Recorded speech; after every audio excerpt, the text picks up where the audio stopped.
Kamala Harris had an economic speech yesterday as well. I will say, talked about the economy. Yeah, I will say it's fascinating. Everybody said they wanted to hear about Kamala Harris. Where's Kamala Harris on the issues? Where's Kamala Harris on the issues? It's funny. Shouldn't have asked. I looked at a lot of right-wing outlets that just, strangely enough, did not cover her speech yesterday, which was all the answers, which was middle-class capitalism.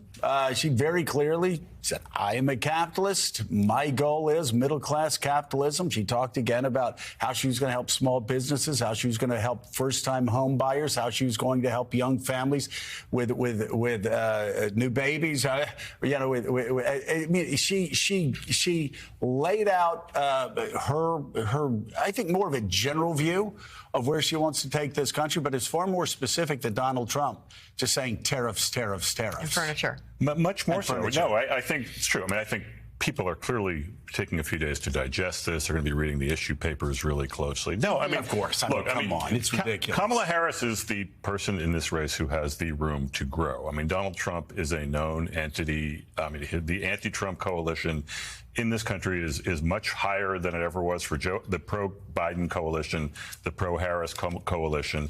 People want to learn about her. And even if they're not poring over details, the idea that she's out there talking about issues, that she looks serious, that it sounds serious, that there is a convincing counter-argument to the sort of, if you'd call what Donald Trump is doing, argument out there, I think is positive for her. Even, whether people look closely at the details or not. But again, the madness of it, Willie, the madness of it, people say, oh, Donald Trump goes out and talks all the time. Yeah, he does. Sure does. About furniture and sharks and tariffs. But they say, oh, we need more details from Kamala Harris. Well, she's giving a hell of a lot more details than Donald Trump. And the fact that, again, people are still trying to flatten this race and say, sure, Donald Trump did what he did on January 6th, but we don't have all of Kamala Harris's position papers yet, so we don't know what we're going to do. Yeah, and you still hear the argument in other places that when Vice President Harris speaks, including from former President Trump, it's a word salad. Are you kidding? Do you watch the daily word salad, that part of which we just heard from Donald Trump? Let's contrast that with Vice President Harris's speech yesterday, where she laid out an economic plan. As president, I will be grounded in my fundamental values of fairness, dignity, and opportunity.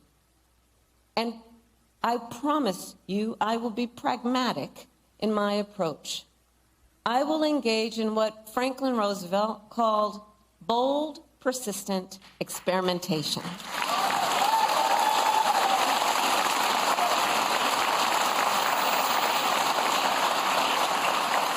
Because I believe we shouldn't be constrained by ideology and instead should seek practical solutions to problems. Look, I'm a capitalist. I believe in free and fair markets. I believe in consistent and transparent rules of the road to create a stable business environment. And I know the power of American innovation. I've been working with entrepreneurs and business owners my whole career. And I believe companies need to play by the rules, respect the rights of workers and unions, and abide by fair competition. In terms of the facts, Donald Trump left us with the worst economy since the Great Depression when you look at, for example, the employment numbers. It was during COVID, and employment was so high because we shut down the government, we shut down the country. Even before the pandemic, he lost manufacturing jobs by most people's estimates, at least 200,000. He lost manufacturing plants. Ask the auto workers how he lost auto plants. We have grown over 20 new auto plants. He has an agenda. Let's just deal with right now going forward, not to mention what happened in the past.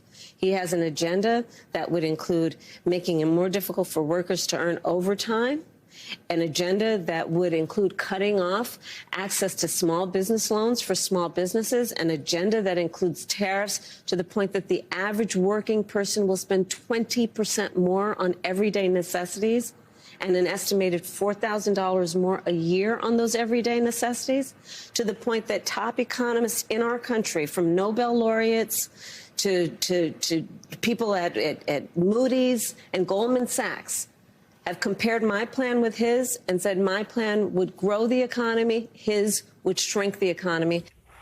So that was Vice President Kamala Harris with her exclusive interview conducted by MSNBC's Stephanie Ruhle, talking a lot about the differences in her plans for the economy versus what Donald Trump did when he was in office. And then before that, you saw her speech on her vision for the economy, a portion of it. How do you think she did in that speech? I saw specifics mixed with stories that show how her values back up her plan. Well, I mean, again, for people that are claiming she didn't go deep enough in policy, I would ask them to look at every presidential campaign over the past 100 years, other than maybe Hillary Clinton's, who put position papers up just constantly on her website. Didn't do a lot of good, as she has said herself recently. But you look at the direction, and she's talking about the direction she's going to go with policies, and she says she's going to be a middle-class capitalist. She's doing what I've wanted Republicans and Democrats to do for a very long time. And instead of obsessing on tax cuts for billionaires and multinational corporations, she's obsessing on middle-class capitalism, what she's talking about, and that is the creation of small businesses, helping people get into homes because they're having difficulty getting into homes, child tax credit, all of these things that, again, are good, sensible, middle-class policies that'll help build and grow the middle class, which is what conservatives and Republicans have always wanted to do. But what I find so striking, Jackie, is there are two standards. You've got Kamala Harris, and they're going, oh, well, wait, what is the long-term impact of this, and why hasn't she talked about the next round of quantitative easing? Well, Donald Trump burps, and everybody laughs and goes, oh, man, he tells it like it is. Yeah. I mean, he is the beneficiary of what the Bush brothers used to call the soft bigotry of low expectations. People don't expect anything from Donald Trump, so he gets a free pass. And then you have people going on TV shows and writing editorials going, oh, my God, when is Kamala Harris going to get out and talk to America on policy issues as much as Donald Trump? And it is laughable. It is a joke. There are absolutely two standards. My reading of this speech as well is that it was a direct rebuttal of this caricature that Donald Trump has tried to paint of Kamala Harris as this, bomb-throwing, firebrand progressive, as he's called her, comrade Kamala. I mean, this was a speech where she used deliberate language to establish herself as a pragmatic and centrist Democrat, especially from an economic perspective. I mean, this was by no means a very spicy plan. She talked about reform permitting, defending industrial policy, boosting housing supply, tax cuts for the middle class, tax increases for people who are making over $400K once the Trump's tax cuts expire. So I think this was not only a way to show and showcase her, 90-page economic platform that was put together in less than 2 months, but also to sort of subtly combat these characterizations and this again caricature of Harris that Trump has pushed again and again, that is not based in ideological reality of where she stands on actual issues. Right. And Willie, it's so fascinating. We've seen this through the years. I was just jotting down a couple of notes where you have, she said, I am a capitalist, right? And as Jackie said, sending a strong message, but I am a capitalist, sort of like Bill Clinton when he said the era of big government is over.